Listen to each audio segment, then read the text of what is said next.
Ya, selamat malam saudara sekalian. Puji Tuhan, hari ini saya boleh kembali melayani saudara di dalam acara seminar teologi pada malam hari ini.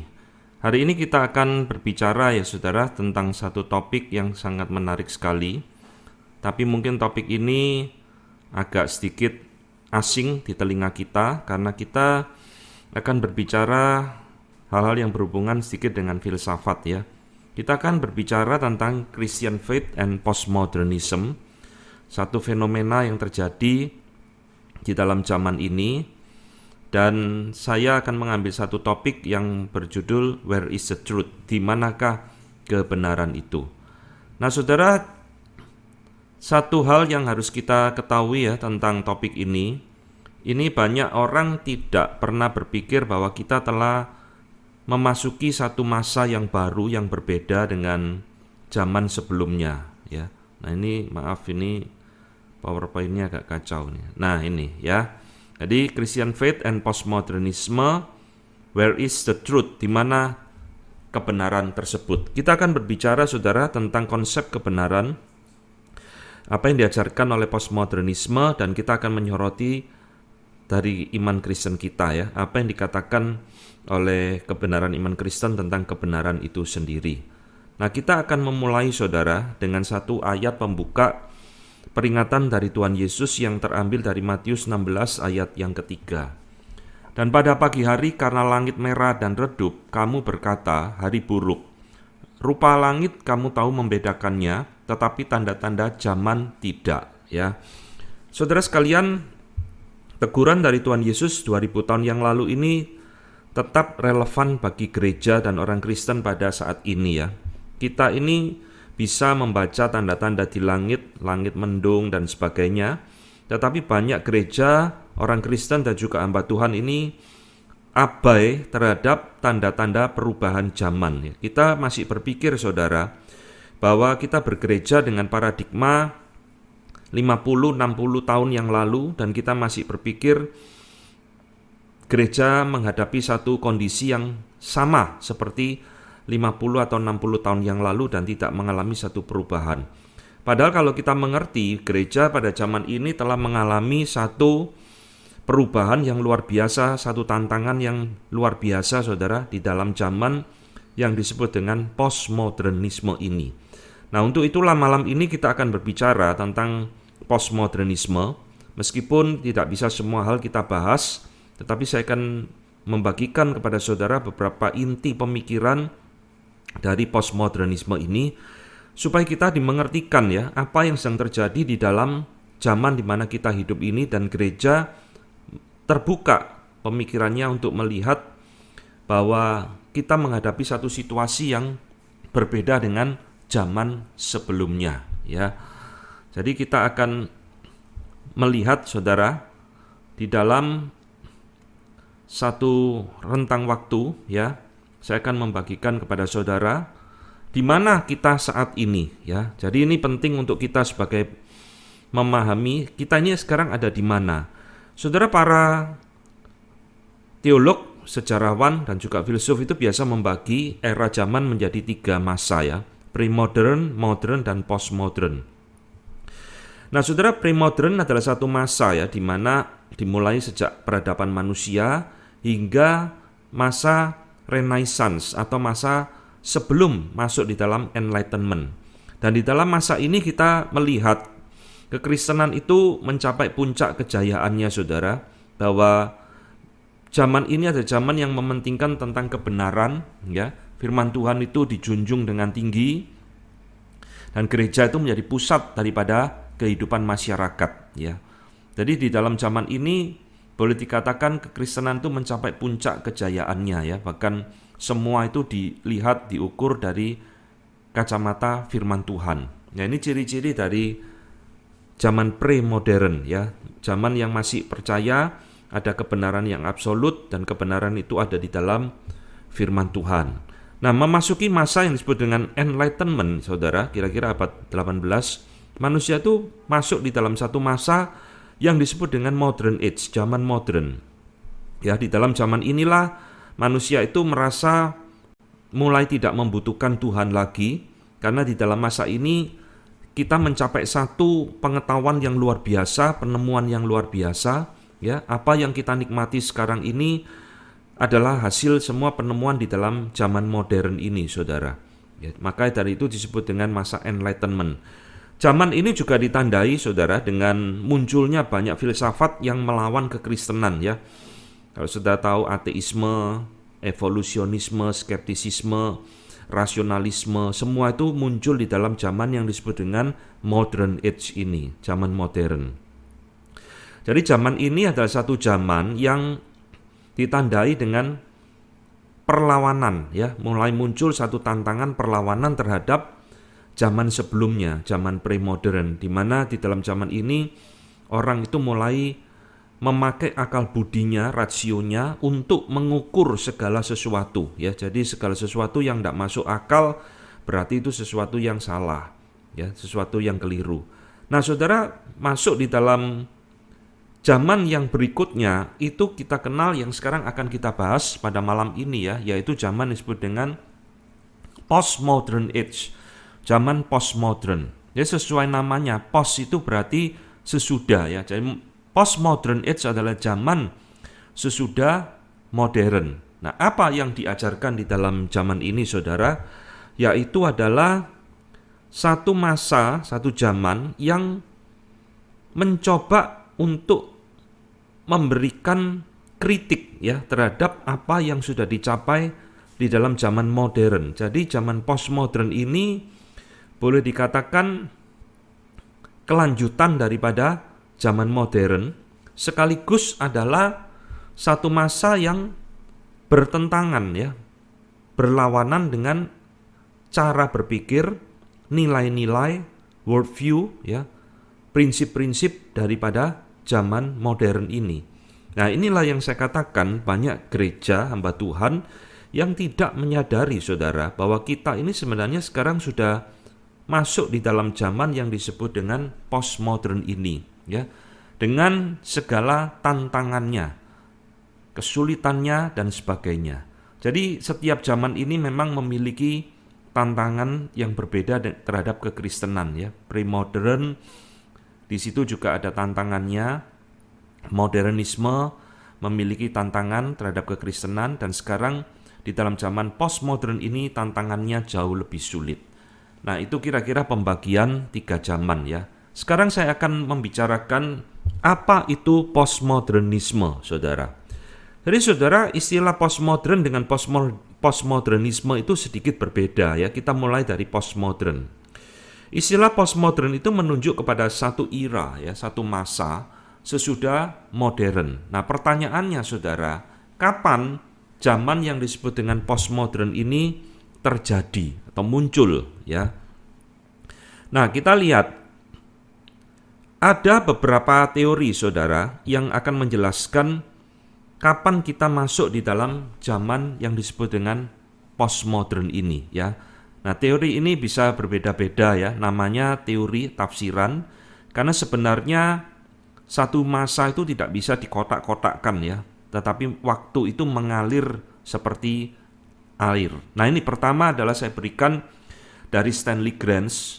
Ini Stanley Granz seorang teolog Kristen, ya, tetapi dia seorang postmodern theologian.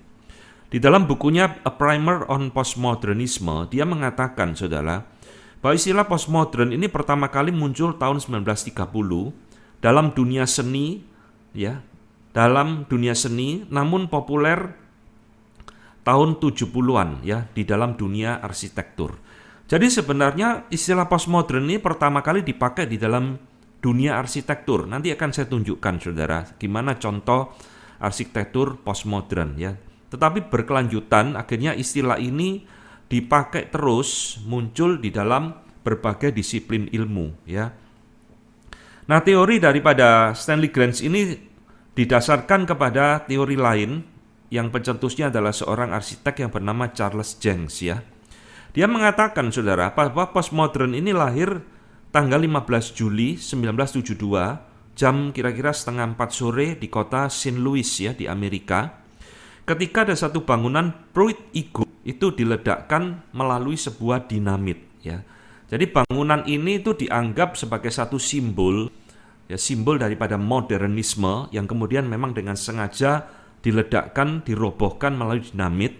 Dan Charles Jenks mengatakan inilah momen lahirnya satu era yang namanya postmodern, ya. Jadi ini seperti orang lahir, ya, bisa tahu tanggalnya, jamnya dan sebagainya. Tetapi sekali lagi ini adalah satu tafsiran, ya. Ini tafsiran pertama, Saudara. Nah, tafsiran yang lain, Saudara, ini yang lebih populer yang dicetuskan oleh beberapa orang. Salah satunya adalah Thomas Oden, ya, di dalam bukunya Two Worlds, dua dunia. Dia mengatakan bahwa modernisme itu dimulai dengan revolusi Prancis 1789 pada masa Enlightenment, ya, 1789 itu ada revolusi Prancis dan berakhir dengan runtuhnya tembok Berlin 1989. Jadi masa modern ini diukur kira-kira 200 tahun lamanya, Saudara. Rentang waktunya 200 tahun. Dan ketika tembok Berlin runtuh 1989, itu juga menandai satu masa baru yang disebut masa postmodern. Saudara, tahun 89 itu ada dua peristiwa politik penting, ya. Selain tembok Berlin itu juga peristiwa Tiananmen, ya. Tiananmen Square. Kalau saudara sudah lahir, pasti saudara tahu peristiwa itu. Nah, itu dianggap sebagai titik akhir daripada modernisme, sekaligus adalah awal kelahiran kita memasuki zaman yang disebut dengan postmodern. Nah, teori ini itu cukup populer, Saudara, sehingga banyak dianut oleh beberapa teolog atau para pentafsir, ya, sejarawan yang lainnya, ya. Jadi postmodern diukur dengan berakhirnya tembok Berlin. Nah, teori ini, Saudara, tadi saya katakan juga didukung oleh seorang teolog Kristen lain, David Dockery, ya, di dalam bukunya The Challenge of Postmodernism. Dockery juga berpendapat sama bahwa modernisme itu rentang waktu 200 tahun dan sesudah itu kita masuk di dalam era postmo. Nah, sedangkan Arnold Toynbee ini sejarawan, ya, bukan orang Kristen, seorang historian, di dalam bukunya Study of History, dia berpendapat agak berbeda, Saudara. Jadi postmodern ini dimulai dengan berakhirnya dominasi dunia barat dan pudarnya individualisme, ya, kapitalisme dan kekristenan. Jadi dengan adanya zaman modern, ya, munculnya filsafat ateisme, darwinisme dan sebagainya yang menyerang kekristenan. Kekristenan memang mengalami banyak kegoncangan luar biasa, Saudara. Sehingga Arnold Toynbee mengatakan di dalam era inilah postmodern itu mulai muncul sehingga terjadi pergeseran dalam kebudayaan barat menuju kepada irasionalisme dan relativisme. Jadi saudara tahu di dalam zaman modern manusia itu kan sering mengandalkan akal budi, ya saudara. Kekuatan akal budi, rasio. Tapi zaman itu akhirnya menimbulkan satu kelelahan, ya, kebosanan. Kenapa semua harus diukur dengan akal budi, ya? Maka di dalam zaman posmo ini mereka menuju swing satunya, yaitu irasionalisme. Jadi kita kenapa mengukur kebenaran itu harus memakai akal budi, ya? Kita bisa mengukur satu kebenaran itu memakai perasaan kita dan termasuk hal-hal yang bersifat irasional. Nah, dalam zaman posmo ini saudara lihat, ya, juga munculnya kebangkitan agama-agama timur. Jadi New Age movement, Hinduisme, Buddhisme itu muncul. Banyak orang barat itu sekarang mempelajari tentang Hinduisme, Buddhisme, karena sudah bosan saudara dengan apa yang mereka capai dan mereka pegang di dalam zaman modern. Mereka mau mencari sesuatu yang baru, ya. Jadi kebangkitan agama-agama timur dan apa yang dulu dipegang di dalam modern sebagai absolutisme, ya, ini kebenaran yang mutlak, kebenaran yang tidak bisa dirubah, sekarang bergeser menjadi relativisme dari sudut pandang perspektif keragaman, ya. Jadi apa yang dulu dianggap benar sekarang di dalam zaman posmo ini bisa menjadi sesuatu yang tidak benar atau salah. Nah, saudara, inilah pemikiran daripada atau analisa daripada Arnold Toynbee, ya. Jadi barat itu mengalami satu pergeseran nilai-nilai dari individualisme. Nanti kita akan lihat postmodern sangat menekankan kepada komunitas ya. Identitas itu dibangun di dalam konsep sebuah komunitas. Nah, ini adalah hal yang perlu kita ketahui sedikit tentang latar belakang daripada postmodern ya. Jadi sekali lagi ini hanya semacam tafsiran, tapi tafsiran ini bisa ada benarnya ya saudara, bahwa memang sekarang kita itu masuk di dalam satu era yang berbeda dengan masa sebelumnya. Nah, sekarang kita akan lanjutkan tentang postmodernisme ya. Jadi postmodern dengan postmodernisme itu agak berbeda. Jadi postmodernisme itu menunjuk kepada filsafat atau ajaran atau worldview ya, ideologi dan sebagainya yang muncul di dalam masa postmodern ini, saudara. Ya, jadi sesuai namanya ya, isme-isme itu menunjuk kepada filsafat, ajaran, ideologi dan sebagainya yang muncul di dalam masa postmodern ini. Jadi postmodern ini adalah semacam payung yang menaungi berbagai macam ideologi, filsafat yang muncul di dalam zaman postmodern ini. Ya, nanti ini berkaitan dengan filsafat, dengan budaya, dengan seni, dengan segala hal lainnya yang muncul di dalam zaman postmodern ini. Ya, sayangnya saudara, banyak orang tidak menyadari akan keberadaan berbagai ajaran dan filsafat ini yang mau tidak mau nanti akan bersinggungan dengan kekristenan ya. Dan kita selalu berpikir bahwa kekristenan ini masih aman-aman aja, baik-baik aja, dan tidak ada sesuatu yang mengganggu ya. Jadi saya katakan saudara, postmodernisme adalah satu protes penolakan terhadap modernisme yang dianggap sebagai kuno dan sebagainya ya. Jadi dengan kata lain, postmodernisme ini antitesis dari modern, lawan dari modern. Nah, kira-kira seperti itu saudara. Pemberontakan terhadap apa yang diajarkan oleh modern. Jadi saudara, zaman modern itu sudah mencapai satu prestasi ya, dengan segala filsafatnya, dengan segala cara berpikirnya, dengan segala kebanggaannya. Sekarang memasuki zaman postmodern, orang-orang postmodern mentertawakan saudara. Apa itu yang dihasilkan oleh orang modern? Itu adalah sesuatu yang obsolete, yaitu kuno, ketinggalan zaman. Itu adalah sesuatu yang defunct, tidak berfungsi, saudara. Itu adalah sesuatu yang passé, bahasa Prancis artinya kuno, sudah lewat. Maka saudara, boleh dikatakan postmodernisme adalah satu protes, pemberontakan, penolakan, rebellion daripada modernisme. Apa yang sudah dicapai di dalam modern sekarang mau ditinggalkan, diganti dengan sesuatu nilai-nilai yang baru. Maka di situ saya katakan, singkatnya saudara, postmodernisme ini adalah antitesis dari modernisme. Saudara tahu antitesis ya, lawan. Air itu antitesisnya api, atau api antitesisnya air. Tak bisa ketemu saudara, selalu bentrok.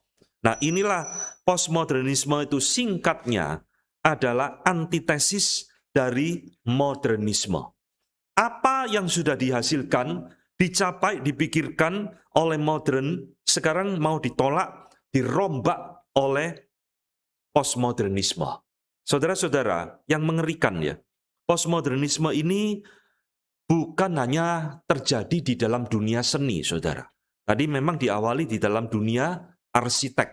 Tetapi saudara harus sadar ya, malam ini saudara harus sadar bahwa postmodernisme ini telah menyebar ke dalam berbagai dimensi hidup manusia. Dan banyak di antara kita tidak menyadarinya. Maka seminar malam ini penting sekali. Postmodernisme menghasilkan filsafat yang baru. Postmodernisme juga masuk di dalam literatur dan bahasa. Ya, sastra. Nanti saya akan tunjukkan dampaknya mengerikan, saudara.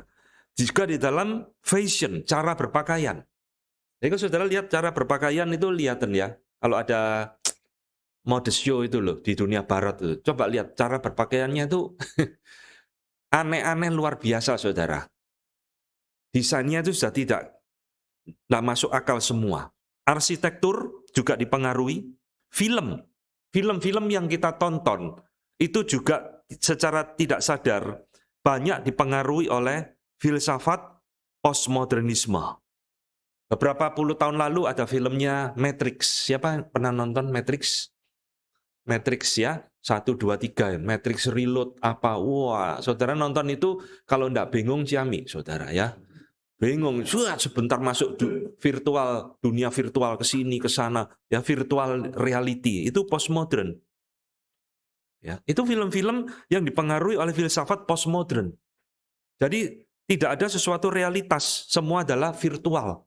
Ya, dan film-film lain yang mungkin kita lihat kita tidak sadar, termasuk adalah faktor atau ilmu-ilmu kesehatan. Ya, ilmu kesehatan, konsep tentang kesehatan, termasuk masuk di dalam dunia pendidikan, bagaimana kita mengajar murid-murid kita dengan cara-cara dan sebagainya. Ini semua tidak kita bahas ya saudara. Musik juga sama, musik-musik postmodern, ya.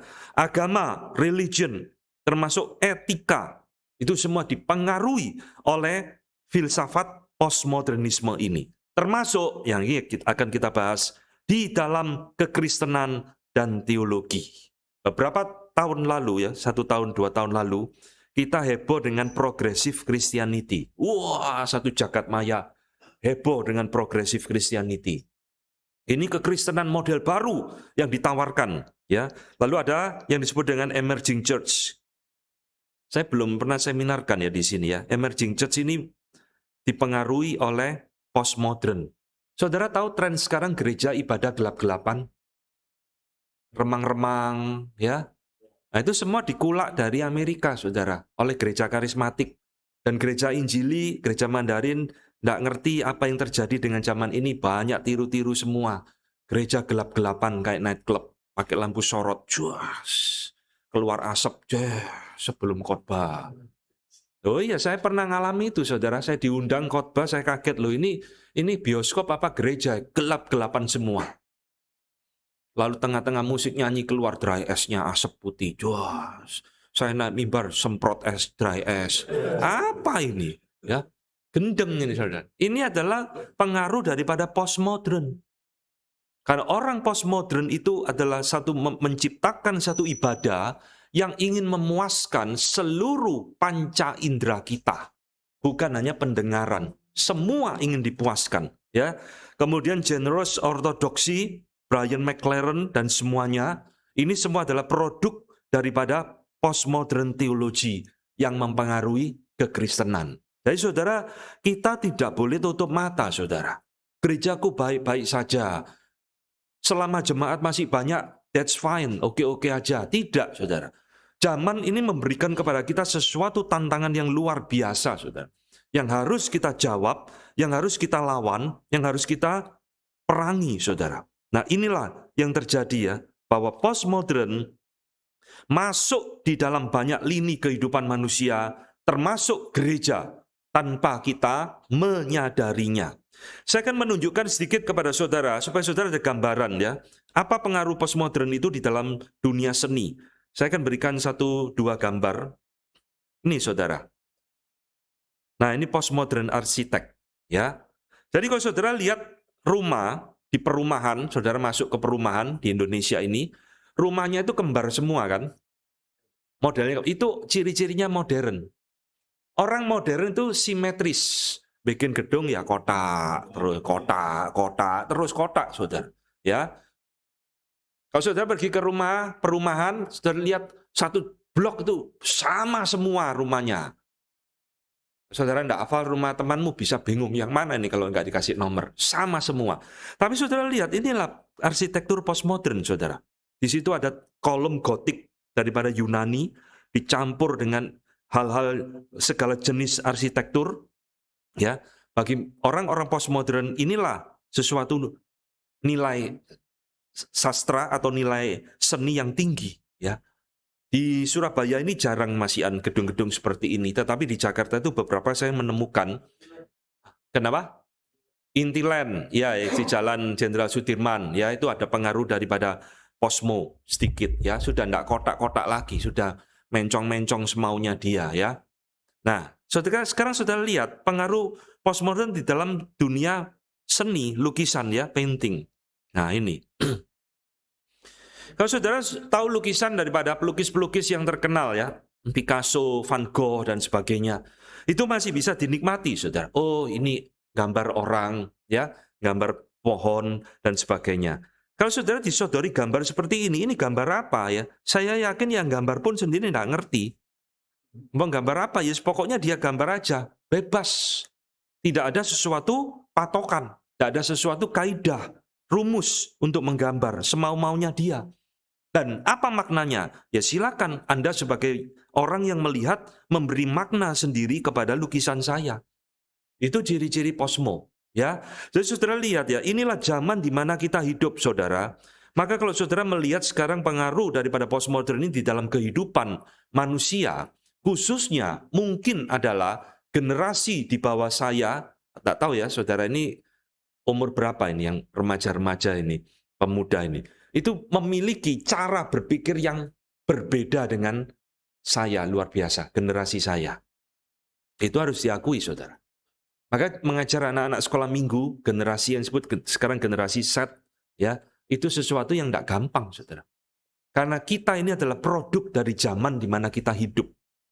Saya lahir tahun 70, saya produk di dalam zaman itu yang mempengaruhi cara berpikir saya, bahkan mungkin hingga hari ini. Sehingga saya melihat generasi di bawah saya, loh kok aneh ya, seperti ini cara berpikirnya. Itu pengaruh daripada postmodern yang tidak kita sadari, saudara. Sekarang saya akan mengajak saudara masuk ya, mengerti lebih dalam tentang intisari daripada postmodernisme itu apa. Postmodern worldview, cara berpikir, nilai-nilai yang dianut dipegang oleh postmodernism. Pertama ya, postmodernisme ini tadi saya sudah singgung, menolak cara berpikir modernisme yang sangat dipengaruhi oleh filsafat abad pencerahan, enlightenment. Apa saudara ciri daripada orang modern? Yaitu memiliki optimisme, sangat mengagungkan intelektual, rasio, sangat percaya kepada yang disebut dengan progress rationality. Bahwa manusia itu begitu hebat, manusia itu memiliki kemampuan yang tidak terbatas untuk menciptakan apapun, berpikir apapun, sehingga dunia ini makin lama makin baik, progres. Ada sesuatu pencapaian-pencapaian yang dihasilkan di dalam zaman modern ini.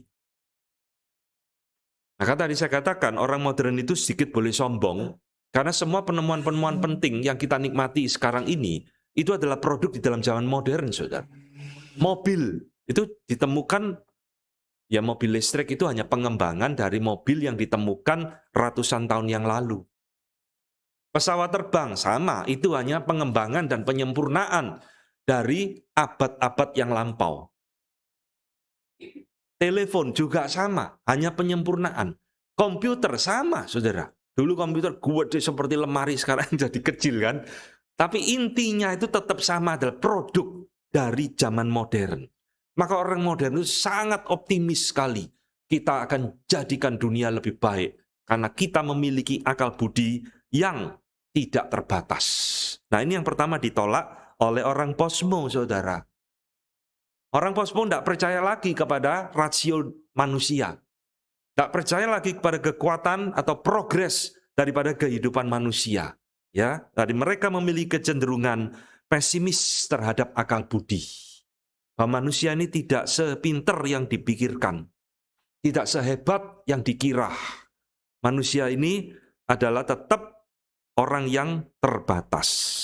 Kedua, saudara, postmodern worldview, mereka bicara tentang kebenaran, tapi mereka mempertanyakan konsep kebenaran yang universal. Orang modern percaya, sama seperti orang pre-modern, kebenaran itu bersifat universal. Benar di Indonesia, sama benarnya di negara Amerika, Eropa, dan kutub sekalipun. Namanya kebenaran, pasti itu kebenaran di mana-mana. Ini adalah nilai daripada pre-modern dan modernisme. Tapi orang postmodern enggak, saudara. Ya. Bahwa kebenaran itu tidak bersifat universal. Kebenaran itu adalah diciptakan oleh manusia. Sehingga mereka menolak akal budi rasio kita sebagai penentu apa yang boleh dan apa yang tidak boleh kita percayai. Jadi orang modern itu kan sangat mengandalkan akal budi rasio, saudara. Segala sesuatu harus dites di laboratorium secara saintifik. Kalau tidak, berarti itu keliru. Maka orang modern menolak hal-hal yang supranatural, mujizat, ya. Tidak ada mujizat itu. Apa yang diomong di Alkitab itu dongeng, mitos. Tidak ada orang mati kok bisa bangkit. Tidak ada laut kok bisa terbelah. Mitos itu. Kenapa? Karena tidak bisa diuji dengan lab, dengan sains. Itu menurut pikiran orang modern. Akal budi adalah penentu kebenaran. Penentu apa yang saya percayai. Sekarang orang posmo menolak. Ingat ya, posmo adalah pemberontakan, penolakan terhadap modernisme. Jadi semua yang dihasilkan oleh modern sekarang mau dibuang, ditolak. Nah yang ketiga saudara, maka menurut orang-orang postmodern, selain akal budi yang menentukan sebuah kebenaran, kebenaran itu juga ditentukan oleh perasaan dan intuisi saya. Coba saudara. Kebenaran yang tadi menurut orang modern harus diuji dengan akal budi, diuji dengan scientific methods, diuji dengan lab, baru kita sebut kebenaran. Sekarang orang posmo, ngapain lah pakai gitu-gituan. Pakai perasaan dong. Kenapa kita gak pakai perasaan? Pakai intuisi. Kalau perasaan saya ngomong itu kebenaran, ya kebenaran. Kalau perasaan saya ngomong itu salah, ya salah. Jadi saudara melihat ini satu swing yang luar biasa saudara. Dari akal budi diturunkan, dibuang, memakai sesuatu perasaan. Nah saudara, itulah sebabnya orang-orang posmo juga memiliki satu nilai dan cara berpikir sangat menekankan kepada komunitas daripada individual. Film-film modern, saudara. Pernah nonton Rainbow? Ya, Rainbow itu dari saya remaja apa pemuda, Rainbow pertama sampai sekarang Rainbow terakhir keberapa itu? Kelima, ya. Isinya ya gitu aja, saudara. One man show, satu orang babat ratusan orang, ya. Tembaki tidak mati-mati, ya. Tapi sekali dia nembak sambil lompat-lompat, musuhnya mati semua, gitu kan? Itu film modern, saudara. Jagonya cuma satu orang. Tapi orang posmo enggak lagi. Posmo itu sangat menekankan kepada komunitas, komunal. Daripada individual. Ini ciri-ciri orang posmo. Sehingga saudara, bagi orang posmo, ini yang penting yang akan jadi kita pelajari malam ini, saudara, tentang konsep the truth. Bagi orang posmo, saudara, kebenaran itu ciptaan komunitas, social construction. Kenapa ini kita anggap benar? Karena komunitasku, komunitas kita menyatakan itu kebenaran. Itulah sebabnya bagi orang posmo, kebenaran itu bersifat relatif. Apa yang benar bagi komunitas kita, belum tentu itu kebenaran bagi komunitas yang lain, saudara. Jadi kebenaran itu tidak lagi bersifat universal. Berlaku di mana-mana. Tetapi kebenaran itu bersifat lokal, social construction istilah mereka. Ini benar karena menurut komunitas ini dianggap benar, dinyatakan benar. Nah ini konsep kebenaran daripada orang-orang posmo, saudara. Ini mengerikan loh, saudara. Jadi apa yang kita anggap benar bagi mereka, ya itulah menurut kamu benar, menurut saya belum benar. Pernah dengar orang ngomong seperti itu? Ya, mungkin ada teman-teman kita di kampus di mana, ya sesuka-suka gue dong. Gue mau begini menurut saya benar, ngapain lu resek? Nggak ada konsep lagi kebenaran yang mutlak. Semua adalah relatif. Maka Stanley Granz ya di dalam bukunya mengatakan seperti ini, saudara. Orang-orang posmo itu menolak Enlightenment Quest, pencarian zaman abad pencerahan tentang kebenaran yang universal, kebenaran yang suprakultural melampaui budaya, berarti universal, dan kebenaran yang bersifat timeless, tidak diikat oleh waktu. Orang modern dan orang pre-modern itu masih memikirkan ini loh saudara. Mereka percaya ada kebenaran yang bersifat universal, yang tidak diikat oleh budaya, yang bersifat timeless, tidak diikat oleh waktu. Tetapi orang-orang postmodern ini menolak semuanya. Dan mereka lebih suka mencari kebenaran yang merupakan expression of a specific community, yang merupakan ekspresi dari sebuah komunitas. Ini kebenaran ciptaan kami. Ini kebenaran menurut kami. Bahwa mereka percaya kebenaran itu terdiri atau dibangun di atas satu peraturan, yaitu di dalam sebuah komunitas secara keseluruhan. Ini konsep mereka. Jadi bagi orang posmo, kebenaran itu bukan ditemukan. Kalau orang modern mengatakan kebenaran itu ditemukan. Seperti Archimedes dulu, saudara. Tahu hukum fisika Archimedes ya? Dia bersorak apa? Eureka! Ketika dia menemukan hukum mengapung dan sebagainya. Eureka! Aku menemukan. Tapi bagi orang postmodern, kebenaran itu bukan ditemukan, tapi diciptakan oleh manusia sendiri di dalam sebuah komunitas. Ini konsep mereka tentang the truth itu. Jadi orang modern, kebenaran itu selalu bersifat plural, jamak. Kebenaran itu tidak pernah singular, yang bersifat universal, berlaku di mana-mana. Tapi kebenaran itu bersifat lokal dan plural, banyak. Ya, maka saya sebut sebagai polytruisme. Poly artinya banyak, true itu benar, kebenaran yang banyak. Kalau politeisme, Allah yang banyak. Polytruisme adalah satu pemahaman yang percaya kebenaran itu ada banyak dan berlaku berbeda-beda di dalam sebuah budaya dan masyarakat. Saudara-saudara, sehingga di dalam hal etika, orang-orang postmodern ini tidak ada yang benar atau yang salah, ya. Sehingga bagi postmodern Kristen bukan satu kesalahan untuk mempercayai sesuatu inkarnasi sekaligus kepada doktrin Kristen. Nah, ini saya mau jelaskan ya. Pengaruh postmodern terhadap kekristenan itu adalah karena mereka percaya kebenaran itu ada banyak di mana-mana dan bersifat ciptaan daripada komunitas. Maka bagi orang Kristen, gereja, hamba Tuhan yang sudah dipengaruhi oleh postmodernisme ini, bagi mereka tidak salah ketika doktrin kekristenan dicampur dengan iman kepercayaan agama lain. Contohnya di sini. Ya. Ini saya salah ngetik ini. Percaya kepada reinkarnasi mestinya, sekaligus kepada doktrin Kristen. Jadi orang yang sudah dipengaruhi oleh postmodernisme, ya, bagi mereka no problem. Saya percaya iman Kristen, saya percaya Tritunggal, saya percaya Alkitab adalah firman Allah. Tapi saya juga percaya reinkarnasi, apa yang diajarkan dalam Hindu dan Buddha.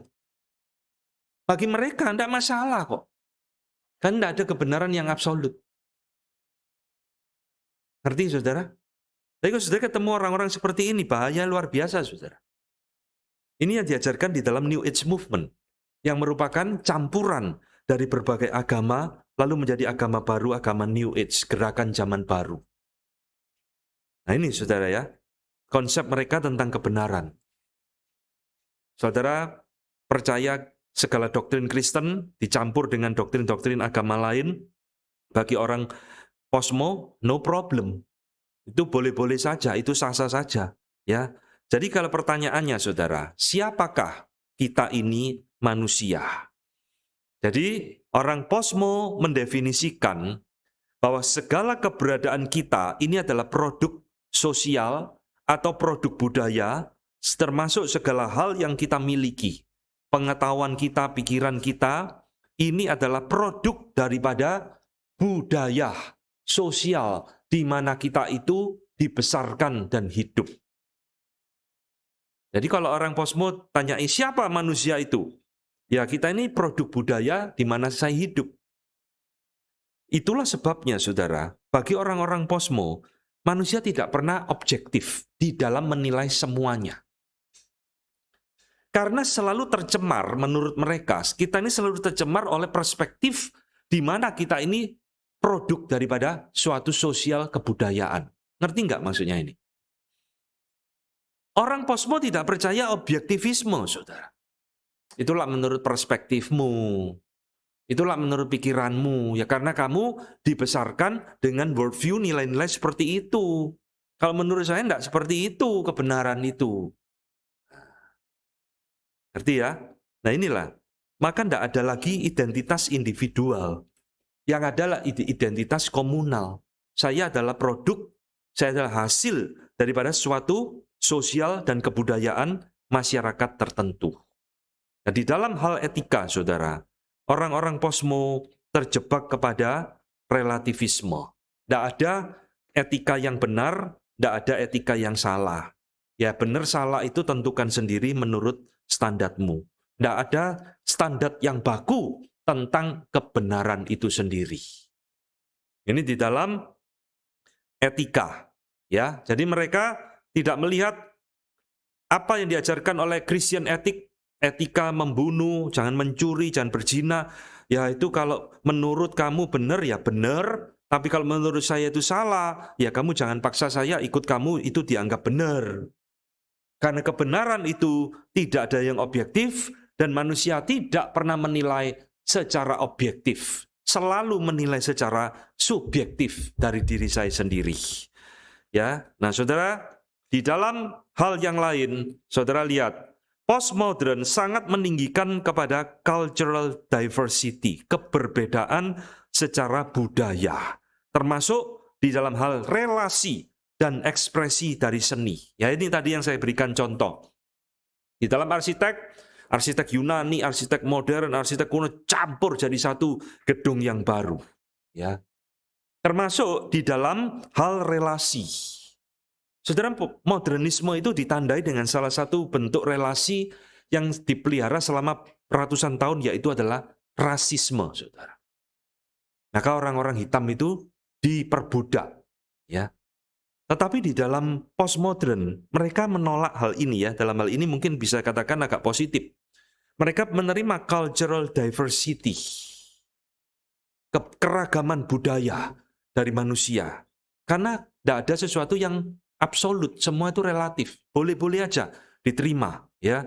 Sehingga Charles Jenks itu ditanya, apa sih postmodern itu? Dia mengatakan, postmodernisme itu intinya adalah eclectic mixture, campuran dari segala tradisi yang ada. Film-film posmo, saudara, ya. Kalau saudara sudah ngerti ini, saudara melihat film, dengar musik, pasti berubah perspektifnya. Kalau film-film posmo sekarang saudara lihat, ada orang kulit putih kawin sama orang kulit hitam. Ya kan? Kalau film-film zaman dulu, tidak ada ini saudara. Orang barat, bule ya kawinnya sama bule. Orang negro ya kawinnya sama negro. Tapi dengan munculnya semangat postmodern ini yang cultural diversity, mengunggulkan keragaman budaya dan sebagainya, itu bisa terjadi. Ya, ya termasuk adalah LGBT dan sebagainya itu efek sampingnya. Ya, nah yang ke-8, nah ini yang juga penting saudara.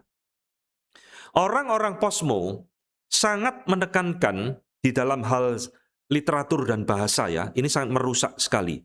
Tidak ada makna yang menetap atau makna yang objektif di dalam segala sesuatu, khususnya hal-hal yang saudara baca. Tidak ada pengetahuan yang pasti. Semua yang saudara mengerti itu hanya bersifat interpretasi atau tafsiran Anda. Ini filsafat yang disebut dengan deconstruction. Bukan construction, tapi deconstruction. Bahasa Inggris itu kalau ada D depannya itu negatif artinya. Dihancurkan. Jadi saudara kalau membaca Alkitab, ya, aku adalah terang dunia, aku adalah jalan kebenaran dan hidup. Tidak ada seorang pun datang kepada Bapa kalau tidak melalui aku. Orang posmo membaca, ini tidak ada maknanya apa-apa. Sesuatu kalimat itu tidak menunjuk kepada sesuatu realitas di luar kalimat tersebut. Bagi orang posmo, tidak ada seperti itu. Apa yang kamu pahami, itu hanya interpretasimu, tafsiranmu semata-mata. Saudara dengar musik, itu tafsiranmu. Saudara nonton film, yaitu tafsiranmu. Saudara baca buku apapun, itu tafsiranmu.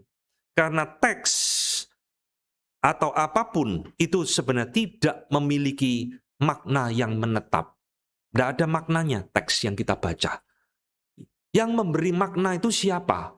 Ya saya pembacanya. Kok bisa? Karena tidak ada kebenaran yang absolut. Kamu bisa tafsirkan ini A, kamu bisa tafsirkan itu B. Bebas, terserah. Ya, karena tidak ada makna yang menetap di dalam sebuah teks atau sesuatu apapun. Nah, saudara lihat, karena postmodern itu menolak satu metanarasi ya, satu metanarasi yang bersifat universal, kebenaran yang universal, maka Stanley Granz menyimpulkan, di dalam arti tertentu, postmodern itu tidak memiliki worldview, saudara. Kenapa? Karena mereka ini adalah orang-orang yang hidup di dalam relativisme yang luar biasa. Tidak ada satu patokan hidup yang dipegang. Semuanya itu gamang. Itu interpretasimu, itu perspektifmu, itu menurut kamu. Tidak ada kepastian, saudara, di dalam postmodern ini. Termasuk yang kita pelajari hari ini adalah tentang kebenaran. Nah, kita tidak bisa membahas semua, tapi saya ingin mengajak saudara memfokuskan kepada pembicaraan kita, where is the truth? Di mana sih kebenaran itu? Ya, saudara sekalian, saya akan memperkenalkan sedikit kepada saudara. Inilah beberapa filsuf postmodern yang terkenal ya. Ada banyak, saudara. Saya tidak bisa tampilkan semua. Saya berikan beberapa saja. Jacques Derrida ya. Ini orang Prancis dengan filsafat dekonstruksionisme yang tadi barusan kita bahas. Dia mengajarkan kalimat yang terkenal, there is nothing out of the text. Tidak ada apa-apa di luar teks itu. Teks itu tidak menunjuk kepada satu realitas di luar teks. Teks itu hanya sirkular, bulat-bulat di dalam teks itu sendiri yang tidak ada maknanya. Ya, termasuk ini Richard Rorty, ini juga filsuf di dalam bidang sastra ya, bahasa. Jean-François Lyotard ini dalam bidang sosial. Michel Foucault ya, ini bukan tokoh Star Trek ya, saudara. Ini adalah filsuf postmodern yang mati karena AIDS. Kemudian Roland Barthes ini juga mengatakan, ahli bahasa juga, yang terkenal dengan teorinya the death of the author. Penulis daripada teks itu sudah mati. Dengan kata lain, teks itu tidak ada artinya lagi. Yang memberi arti bukan penulisnya, tetapi adalah kita pembacanya. Nah, relativisme lagi, ya, subjektivisme lagi. Nah, ini beberapa tokoh-tokoh daripada orang posmo. Saudara, kita kembali kepada topik kita hari ini. Where is the truth, saudara? Di mana kebenaran itu? Kebenaran itu ada apa enggak sih, saudara? Kalau ada, kebenaran itu di mana? Dan sifat kebenaran itu apa? Hari ini kita coba akan memberikan counter kepada pemahaman konsep kebenaran daripada filsafat postmodernisme. Ya, saudara, kita akan memulai dari satu presuposisi ya. Presuposisi itu asumsi dasar, titik berangkat daripada pemahaman kita. Semua orang, semua filsafat itu pasti memiliki presuposisi, termasuk postmodernisme. Ya, postmodernisme presuposisinya adalah kebenaran itu tidak mutlak. Kebenaran itu relatif dan sebagainya. Saudara, kita berangkat dari satu presuposisi di dalam iman kita bahwa kebenaran itu adalah bersumber daripada Allah sendiri. Allah itu adalah kebenaran, sumber kebenaran, dan Dia adalah pribadi yang menyatakan kebenarannya kepada kita di dalam firman-Nya. Ini titik berangkat kita, saudara. Ya. Misal, Mazmur 31 ayat 5 mengatakan, "Ke dalam tangan-Mu-lah kuserahkan nyawaku. Engkau membebaskan aku, ya Tuhan, Allah yang setia." Saudara, Alkitab bahasa Inggris lebih jelas ya. Di dalam NIV, God of Truth. Bukan Allah yang setia, tapi Allah kebenaran. God of Truth. Dia adalah Allah kita, sumber segala kebenaran. Yohanes 17 ayat 17, "Kuduskanlah mereka dalam kebenaran, firman-Mu adalah kebenaran." Ini presuposisi kita. Allah adalah sumber kebenaran. Dia menyatakan kebenarannya di dalam firman-Nya.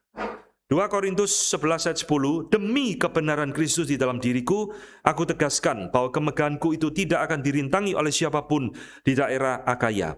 Jadi saudara, kalau saudara search ya, kata kebenaran, truth, aletheia, itu muncul ratusan kali di dalam Alkitab, saudara. Iman Kristen adalah iman yang masih mempercayai kebenaran itu ada. Karena kita menyembah Allah yang benar, sumber segala kebenaran.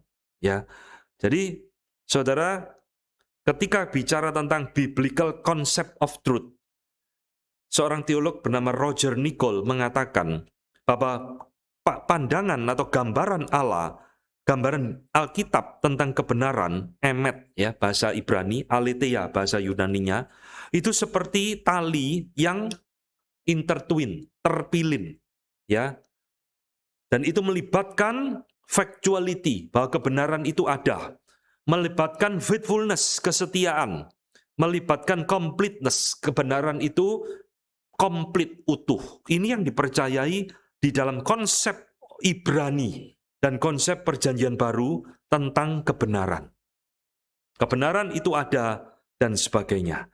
Saudara, saya akan membagikan dari seorang teolog yang bernama Douglas Grotius ya, di dalam bukunya Truth Decay, Kebenaran yang Memudar. Ini buku yang baik untuk melawan postmodernisme.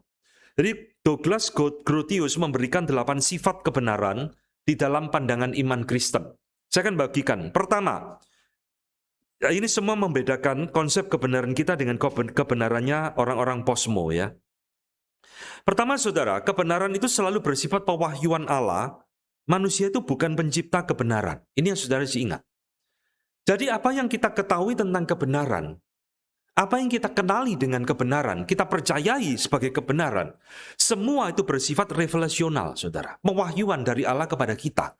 Kita bukan menciptakan kebenaran. Manusia itu bukan pencipta kebenaran. Manusia itu hanya menerima kebenaran di dalam dirinya, dan manusia itu hanya menemukan kebenarannya Allah. Ya, ini ada satu kebenaran pertama yang kita terima, saudara. Manusia itu hanya menerima dan menikmati kebenaran yang Allah berikan kepada kita. Kenapa? Karena Allah lah pemilik kebenaran. Nah ini. Kita bukan pemilik, kita bukan pencipta. Kita ini hanya menerima kebenaran Allah di dalam hidup kita. Ya. Jadi saudara, ini sesuatu poin yang sudah membedakan kita dengan konsep kebenaran menurut posmo yang tadi diciptakan oleh sosial, ya masyarakat. Yang kedua, saudara harus tahu, di dalam iman Kristen, kebenaran itu bersifat objektif, saudara. Kebenaran itu bisa dipelajari di dalam anugerah Tuhan, bisa diketahui. Dan ini yang kita percayai, bahwa kebenaran bersifat objektif, itu artinya kebenaran itu tidak bergantung kepada perasaan kita. Bukan perasaan kita, bukan pikiran kita, bukan keinginan kita, bukan interpretasi kita, bukan pengalaman kita yang menentukan itu benar atau tidak, saudara. Tapi kebenaran itu ada pada dirinya sendiri sebagai kebenaran yang objektif. Tidak bergantung kepada penilaian dan perasaan kita. Baik secara pribadi maupun secara komunitas seperti ajaran postmodern tadi. Ya, jadi kalau kebenaran objektif itu adalah kebenaran yang bersifat real, universal, saudara. Benar di Indonesia berarti benar di semua tempat. Ini bukan sekedar bicara masalah etika, saudara. Tapi ini bicara tentang the truth itself. Kebenaran itu pada dirinya sendiri. Ya, sehingga seorang teolog Injili yang bernama Carl Henry ya mengatakan, saudara, Christianity itu percaya ya bahwa revelational truth itu is intelligible, bisa dimengerti dengan akal budi kita, saudara. Ya, bisa diekspresikan di dalam kalimat dan bisa dikomunikasikan secara universal. Ini yang kita percayai tentang kebenaran, saudara.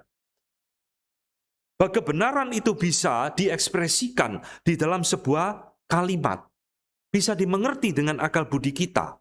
Tidak seperti pandangan posmo tadi. Oh, apa yang kita baca ini tidak ada nilainya kok. Ini bukan kebenaran kok. Ini semua relatif dan sebagainya. Ya, saya ingin memperkenalkan sedikit kepada saudara ya. Saya ingin pemuda-pemuda kita ini mulai terbuka dan mulai mengerti ya bahwa hidup ini tidak sesimpel yang kita pikirkan, hanya makan tidur kerja cari uang, makan tidur cari kerja cari uang sampai tua lalu meninggal. Tidak, saudara. Hidup ini ada satu perjalanan yang penuh tantangan, ya, tapi sekaligus sesuatu yang perlu kita mengerti apa yang terjadi dengan zaman di mana kita hidup ini. Jadi tidak ada salahnya saudara mempelajari hal-hal seperti ini untuk perlengkapan hidup saudara, untuk mengerti bagaimana kita mesti bersikap di dalam kehidupan ini. Saudara-saudara, orang mengerti kebenaran itu bisa dikategorikan di dalam dua pandangan yang bertentangan, realisme versus idealisme. Bedanya apa, saudara? Idealisme itu mengatakan kebenaran itu ada di otak saya, idea, bahasa Yunani idea itu adalah pikiran, ya, ide. Jadi kebenaran itu ada di pikiran saya lah yang menentukan kebenaran, idealisme. Jadi kalau saya tidak tahu, ya kebenaran itu berarti tidak ada, karena saya yang jadi penentu pikiran saya. Tetapi pandangan realisme ini mengatakan kebenaran itu tidak ditentukan oleh pikiran kita. Kebenaran itu sesuatu yang real, nyata, di luar sana, tanpa keberadaan kita ataupun dengan keberadaan kita. Dimengerti atau tidak oleh kita, kebenaran itu ada di sana pada dirinya sendiri. Realisme. Dan kekristenan adalah penganut daripada realisme, bukan idealisme. Kita bukan penentu kebenaran. Kebenaran itu sudah ada di sana, saudara. Kita hanya menerima dan menikmatinya, diberikan oleh Tuhan kepada kita. Ya, saudara-saudara, yang ketiga, saudara harus mengerti yang ketiga ini, di dalam iman Kristen, kebenaran itu bersifat absolut, bukan relatif seperti pandangan orang-orang postmodern, saudara. Absolut, mutlak, berlaku di mana-mana. Artinya kebenaran itu tidak bisa direvisi, saudara. Diganti-ganti. Wah, saya tidak suka kebenaran seperti ini. Saya ganti, dimodifikasi ya oleh kita. Tidak bisa. Kebenaran itu adalah di atas manusia, bukan di bawah manusia. Kita bukan pencipta, ingat itu. Kita hanya menerima kebenaran. Maka Roma 3:23 ya, Paulus mengatakan, karena semua orang telah berbuat dosa dan telah kehilangan kemuliaan Allah. Nah ini saudara. Orang itu telah kehilangan kemuliaan Allah, maka orang tidak lagi mencintai kebenaran Tuhan. Termasuk Yohanes 14, akulah jalan kebenaran dan hidup, tidak ada seorang pun yang datang kepada Bapa kalau tidak melalui aku. Ini bicara tentang kemutlakan, saudara. Absolut. Tidak ada seorang pun datang kepada Bapa kalau tidak melalui aku. Ini absolut, saudara. Tuhan Yesus ini bukan bicara tentang kebenaran yang relatif. Kalau tidak lewat aku, ya lewat yang lain tidak apa-apalah. Senemumu, sesukamu. Tidak. Kalau tidak melalui aku, dia tidak akan berjumpa dengan Bapa. Ini bicara tentang kebenaran yang absolut. Ayat ini mau dibaca di Indonesia, mau dibaca di Amerika, mau dibaca di Jepang, mau dibaca di Arab, ya tetap absolut seperti ini. Ngerti, saudara? Ya. Jadi, saudara, kebenaran keempat di dalam iman Kristen, kebenaran itu selalu bersifat universal. Jadi ini yang tadi saya katakan, berlaku bagi semua manusia tanpa pengecualian. Kalau itu satu kebenaran, berarti itu berlaku di mana-mana dan berlaku bagi siapapun. Tidak dibatasi oleh budaya. Mau dia budayanya primitif, mau modern, mau orang zaman dulu di kota, di desa, tidak dipengaruhi oleh hal-hal demikian. Tidak dipengaruhi oleh pendapat, pikiran, dan pilihan-pilihan manusia. Saya suka, tidak suka. Kalau saya suka, saya pilih, saya terima. Kalau tidak, ya saya tolak. Kalau saya terima, baru jadi kebenaran. Tidak, saudara. Kebenaran itu bersifat universal. Saudara suka, tidak suka. Kisah Rasul 4 ayat 12. Ini adalah kebenaran universal, saudara. Dan keselamatan tidak ada di dalam siapapun juga selain di dalam Dia. Sebab di bawah kolong langit ini tidak ada nama lain yang diberikan kepada manusia yang olehnya kita dapat diselamatkan. Ini adalah kebenaran yang universal, saudara. Bukan hanya berlaku bagi orang Yahudi. Bukan hanya berlaku di dalam masa Tuhan Yesus atau Petrus hidup. Tapi ini berlaku di sepanjang zaman. Bagi keselamatan itu hanya ada di dalam Yesus Kristus. Bersifat universal. Termasuk segala pengetahuan dan kebenaran lain. 1 ditambah 1 adalah 2. Itu kebenaran. Dan itu adalah pemberian dari Allah. Ya. Berlaku di mana-mana, saudara. Yang kelima, kebenaran itu bukan hanya universal, saudara. Kebenaran itu selalu bersifat kekal. Nah ini. Iman Kristen memahami kebenaran itu bersifat kekal. Artinya kebenaran itu tidak pernah dipengaruhi dan berubah oleh zaman. Oh dulu benar ya, zaman premodern, membunuh itu salah. Sekarang kita masuk dalam zaman postmodern, membunuh itu benar. Itu kan kebenaran yang berubah, saudara. Tidak. Dulu Allah ada. Sekarang masuk zaman ini ateisme, Allah tidak ada. Itu kebenaran kan yang berubah. Tidak. Kebenaran itu tidak dipengaruhi oleh zaman. Dia adalah bersifat kekal, saudara. Kebenaran itu tidak ada masa kadaluarsanya, saudara. Dari kekal sampai kekal. Yang namanya kebenaran itu tetap adalah kebenaran. Zaman boleh berubah.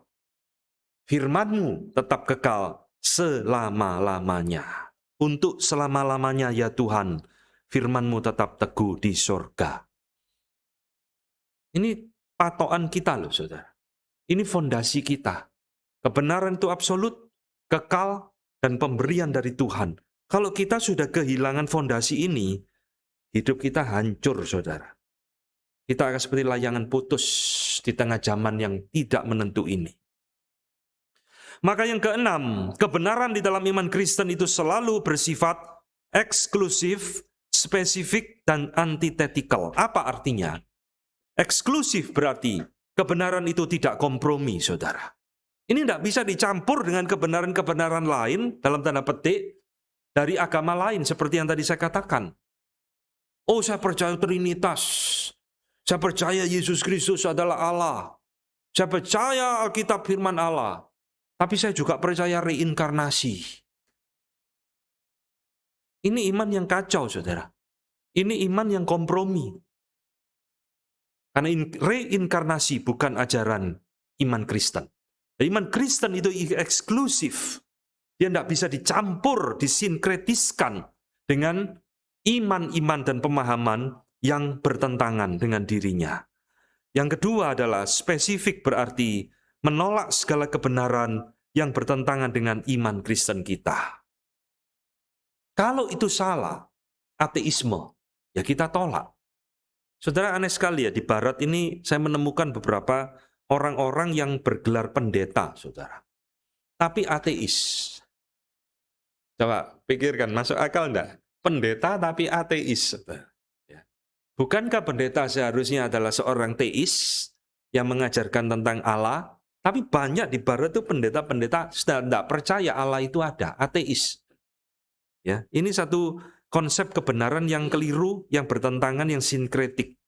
Tuhan ngomong, jangan ada padamu Allah lain di hadapanku. Ini eksklusif. Ya, nih Yesaya 45, akulah Tuhan, Yahweh, dan tidak ada yang lain, kecuali aku tidak ada Allah. Aku telah mempersenjatai engkau sekalipun engkau tidak mengenal aku. Tidak ada yang lain selain aku. Eksklusif, saudara. Tuhan tidak mau disamakan dengan dewa-dewa lain. Aku tidak pernah memberikan kemuliaanku kepada yang lain, kata Tuhan. Nah, saudara harus ingat ini baik-baik. Iman saudara adalah iman yang eksklusif. Jangan dicampur aduk dengan kepercayaan yang lain. Ya, saudara-saudara, Francis Schaeffer, ya, seorang teolog terkenal, mengatakan kebenaran yang sejati itu demands confrontation. Ini menarik, saudara. Kebenaran itu selalu menuntut konfrontasi, saudara, karena bersifat antitetikal, bertentangan. Dia menemukan sesuatu yang keliru, dia tidak bisa dicampur, saudara. Harus bersifat konfrontasi. Tapi dia mengatakan loving confrontation, konfrontasi yang damai. Tetapi itu tetap sebuah konfrontasi. Nah ini, intinya adalah jangan dikompromikan. Iman Kristen tidak bisa dicampur dengan sesuatu kebenaran palsu, saudara. Ya. Ketujuh, kebenaran di dalam iman Kristen itu selalu bersifat integrated, utuh, unity, saudara, bukan fragmented atau dualisme. Jadi saudara-saudara, Bapak Gereja Agustinus mengatakan satu kalimat yang terkenal, ya, all truth is God's truth, atau all truths are God's truth. Semua kebenaran itu kebenarannya Allah, saudara. Kebenaran itu cuma satu, miliknya Allah. Saudara temukan itu di dalam sains, hukum fisika, matematika, dan semuanya itu adalah kebenarannya miliknya Allah. All truth is God's truth. Semua kebenaran itu kebenarannya Allah. Karena Allah adalah pemilik kebenaran. Nangkep ini? Kalau itu sesuatu yang bukan kebenaran, ya pasti bukan miliknya Allah. Teori evolusi, Darwinisme, ateisme, isme-isme semua yang keliru, itu bukan kebenaran dan itu pasti bukan datang dari Allah. Maka saudara, menarik ya, bahwa kebenaran di dalam filsafat, sains dan semuanya itu tidak bisa bertentangan dengan kebenaran iman kita, saudara. Jadi apa yang benar di dalam filsafat pasti benar di dalam teologi. Apa yang benar di dalam sains pasti benar di dalam iman kita. Tapi kebenaran itu cuma satu sebenarnya. Hanya termanifestasi di dalam berbagai aspek kehidupan manusia. Sumbernya itu cuma satu. Ya, kebenaran itu bersifat integrated, bukan lokal seperti orang posmo tadi. Lah itu benar menurut kamu, menurut saya belum tentu benar ya, sesuka-suka saya tidak, saudara. Ya. Nah, saudara, Arthur Holmes, seorang filsuf Kristen, mengatakan di dalam bukunya All Truth is God's Truth, ya, buku yang sangat terkenal sekali. Dia mengatakan bahwa kebenaran itu harus dilihat sebagai interrelated. Kebenaran itu saling berkaitan satu dengan yang lain dan bersifat coherent, berhubungan satu dengan yang lain. Sebab itu adalah miliknya one creator, satu pencipta, yaitu Allah. Ini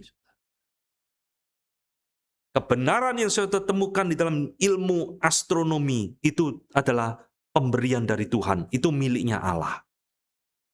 Pasti tidak boleh bertentangan dengan iman Kristen. Yang kedelapan, saudara, kebenaran di dalam iman Kristen harus menjadi tujuan hidup manusia, bukan sarana hidup manusia. Nah ini penting ya. Untuk apa sih kita ini mempelajari kebenaran? Supaya kita itu mengenal kebenaran itu, dan itu menjadi sasaran hidup kita. Minggu lalu saya barusan khotbah, saudara, berbahagialah orang yang haus dan lapar akan kebenaran, karena mereka akan dipuaskan. Karena kebenaran itu tujuan hidup manusia, saudara. Bukan diperalat oleh manusia. Karena Alkitab mengatakan kebenaran itu harus memperhamba manusia. Bukan manusia yang memperhamba kebenaran. Kebenarannya dipelintir, dirubah sesuka hati kita. Ya, ini yang Paulus katakan, Roma 6:18. Kamu telah dimerdekakan dari dosa dan apa, saudara? Menjadi hamba kebenaran. Ini. Dan manusia itu tunduk kepada kebenaran itu, bukan manusia yang menciptakan kebenaran. Ya, semua apa yang dikatakan Alkitab itu berbalik dengan prinsip-prinsip postmodernisme, saudara. Dan terakhir ke-9, saya menambahkan, tadi Douglas Grotius 8 poin ya, saya tambahkan satu, kebenaran di dalam iman Kristen itu bersifat personal, saudara, pribadi. Kebenaran itu bukan satu yang abstrak di awang-awang. Allah telah mengutus anaknya datang ke dalam dunia, dan dia mengklaim diri, akulah jalan dan kebenaran. Indah ya, iman Kristen ya. Kita ketika berbicara tentang kebenaran itu bukan yang abstrak, gerombang di langit-langit, wah, ide-ide yang abstrak. Tidak. Akulah kebenaran, kata Tuhan Yesus. Dan ini yang membedakan seluruh prinsip kebenaran kita dengan apa yang dipahami di dalam postmodernisme. Where is the truth? Di mana kebenaran itu? Saudara sudah tahu jawabannya. Ya, bukan di saya, tapi di Allah. Dan Allah itu telah mewahyukan dirinya, memberikan kebenaran itu kepada kita, sehingga kita menikmatinya, kita hidup di dalamnya, dan kita boleh berdamai dengan Allah melalui kebenaran itu. Saudara, terakhir, saya akan memberikan kritik terhadap postmodernisme ya. Pertama, apa sih yang kita bisa berikan kritik terhadap postmodernisme? Saya hanya memberikan kritik singkat saja, saudara. Yang pertama, postmodernisme ini adalah cerminan Roma 1 ayat 24 sampai 25. Ayat yang terkenal sekali, di mana di dalam dosa, kata Paulus, manusia itu menyangkali kebenaran dan menggantikan dengan kebenarannya sendiri. Karena itu Allah menyerahkan mereka kepada keinginan hati mereka akan kecemaran, sehingga mereka saling mencemarkan tubuh mereka, sebab mereka menggantikan kebenaran Allah dengan dusta, dan memuja dan menyembah makhluk dengan melupakan penciptanya yang harus dipuji selama-lamanya. Amin. Ya, ini bicara asalnya tentang dosa-dosa seksual, tetapi ini dosa yang juga applicable bagi postmodernisme. Kebenaran itu sudah ada di sana, sudah diberikan oleh Tuhan kepada manusia, tapi orang di dalam dosa selalu menolak, saudara. Tidak mau. Kebenarannya Allah tidak enak, tidak cocok. Saya mau ciptakan kebenaran menurut versi saya sendiri.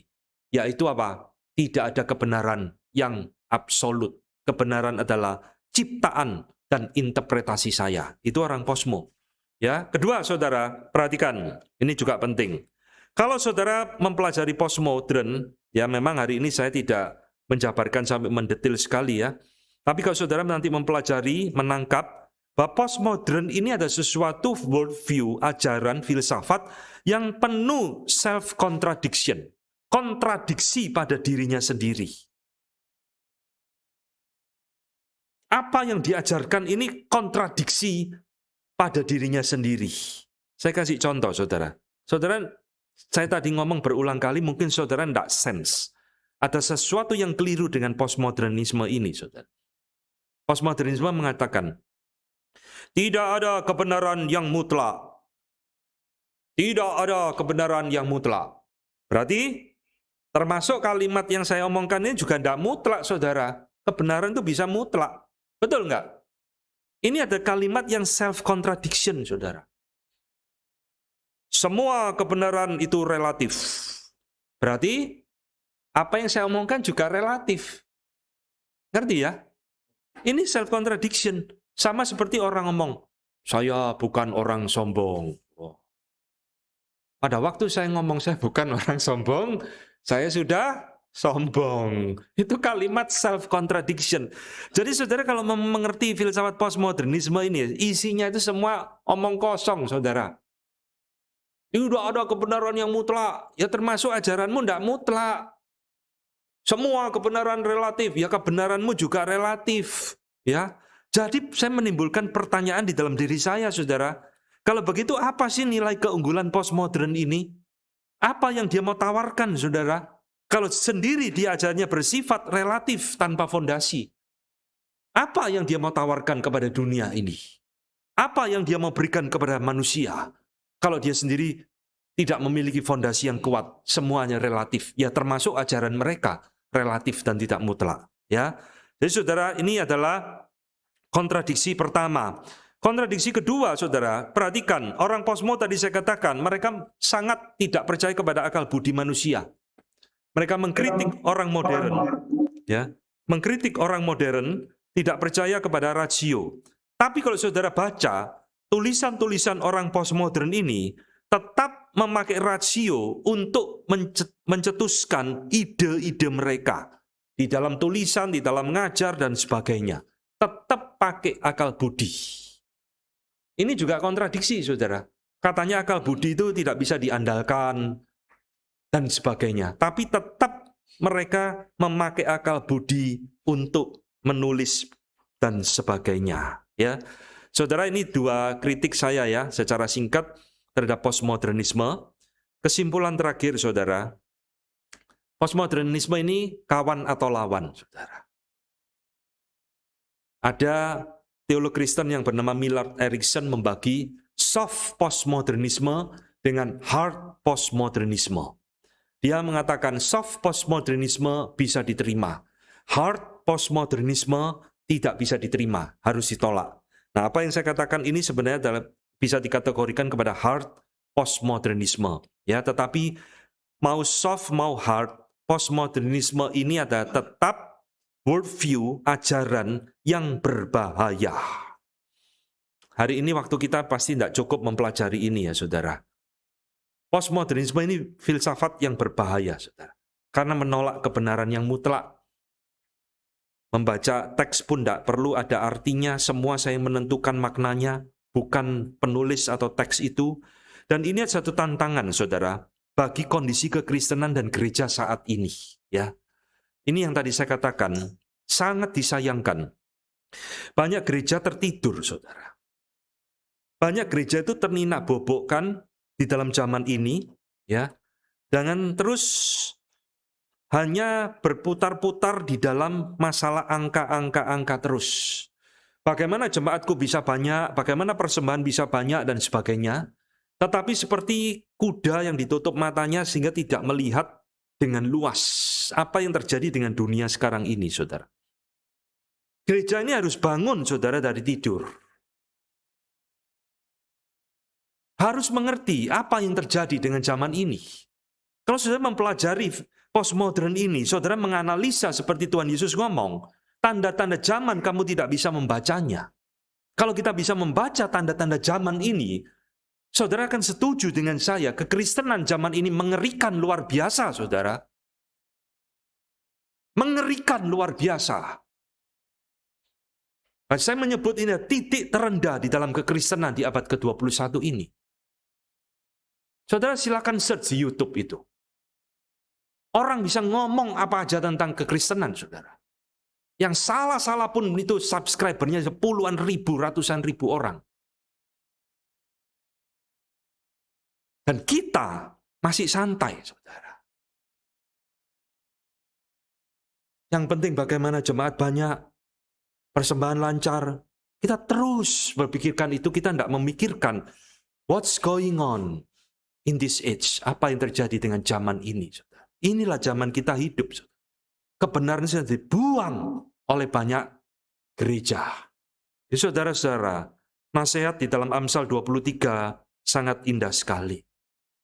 Belilah kebenaran dan jangan menjualnya.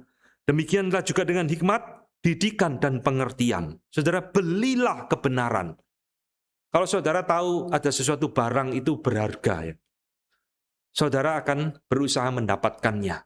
Saudara keluar uang banyak pun tidak apa-apa, asal saya dapat barang itu. Ini, saudara, belilah kebenaran.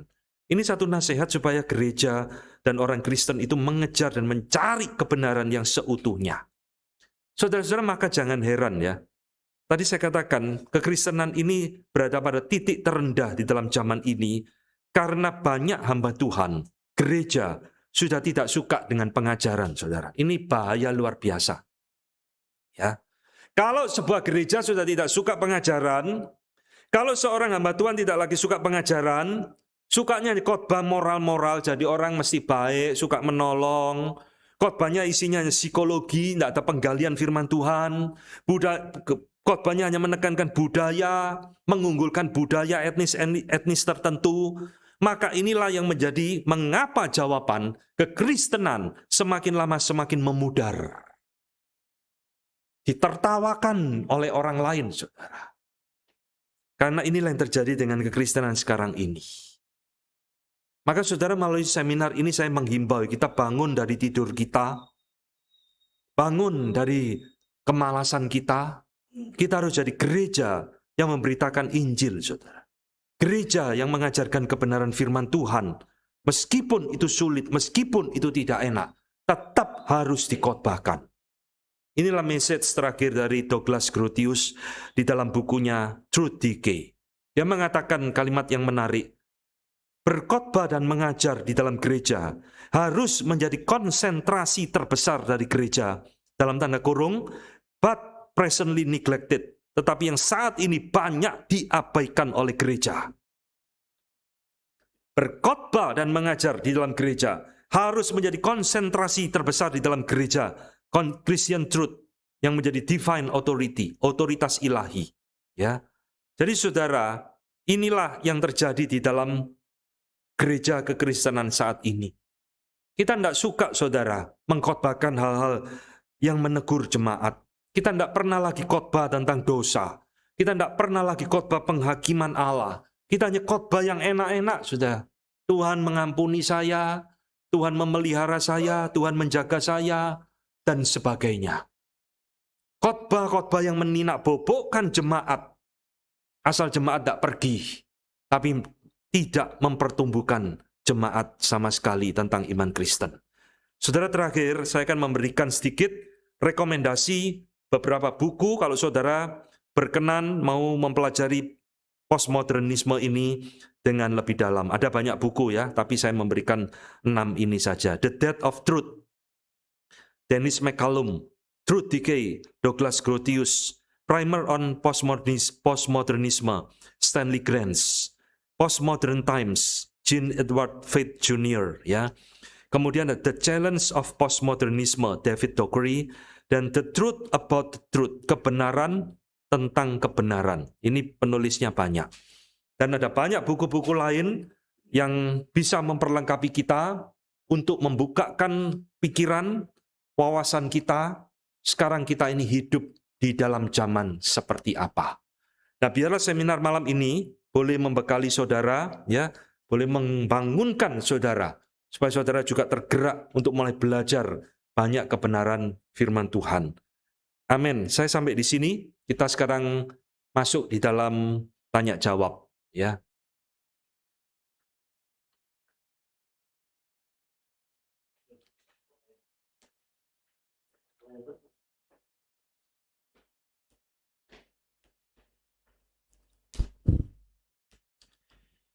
Ya, terima kasih kepada Pak Calvin yang sudah 1 tahun kita tidak ketemu. Terakhir kan 2025, sekarang 2026 baru. Nah, kita